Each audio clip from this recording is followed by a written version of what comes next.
The desert air was thick with tension as sirens howled across the Al Udeid Air Base in Qatar.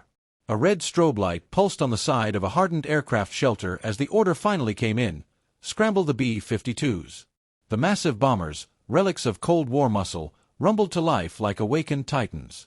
Inside the cockpit of Widowmaker 7, Captain Elias Munro adjusted his oxygen mask, his expression hidden behind his visor but etched with years of experience and something deeper: resolve. It was 2:17 local time. Satellite intel had just confirmed the unthinkable. Multiple squadrons of Iranian Su-30 fighter jets and Mi-24 Hind helicopters were moving toward the Strait of Hormuz, escorting what appeared to be a convoy of missile transporters. The strategic waterway was moments away from becoming a war zone.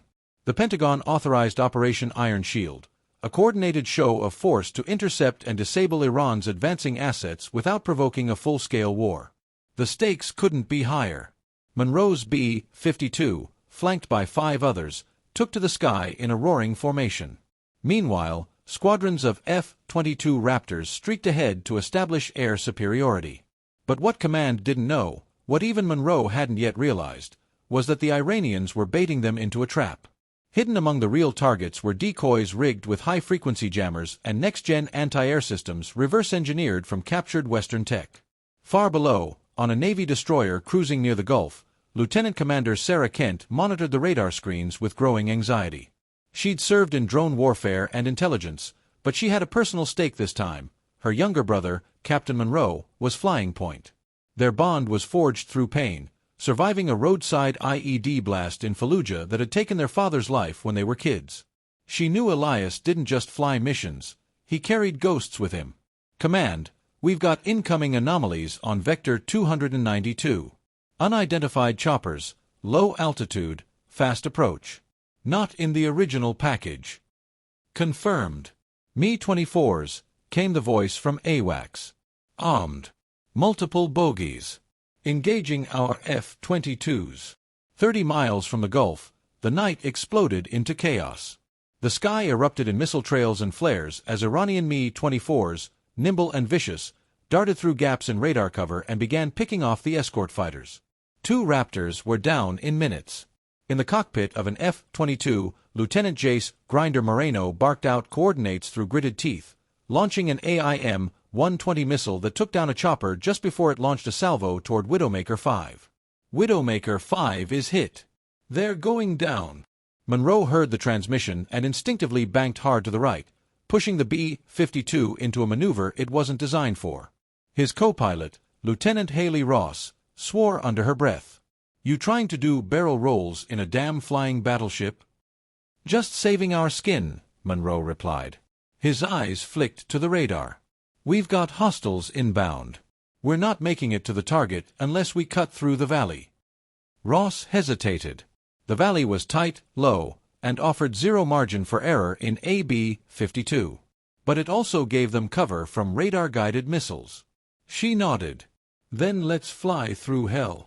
They dropped into the gorge, metal groaning under the strain as the plane hugged the terrain.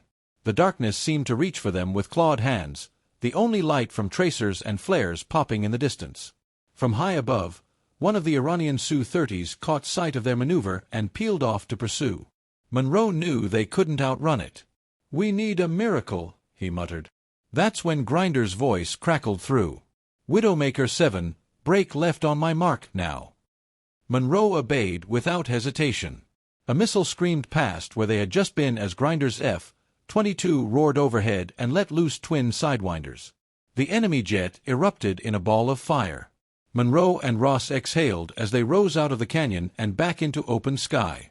But the victory was short-lived. Widowmaker 2 and 3 were both downed by surface-to-air missiles from a mobile battery that had gone undetected. Munro knew they wouldn't get a second pass. He made a call. "We're rerouting. I'm taking the Widowmaker toward the jammers. They're masking our birds and letting those SAMs paint us like it's target practice.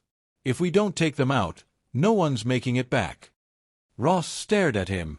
"You mean going in solo?" "It's the only way. I need you to punch out before the run." "No chance in hell.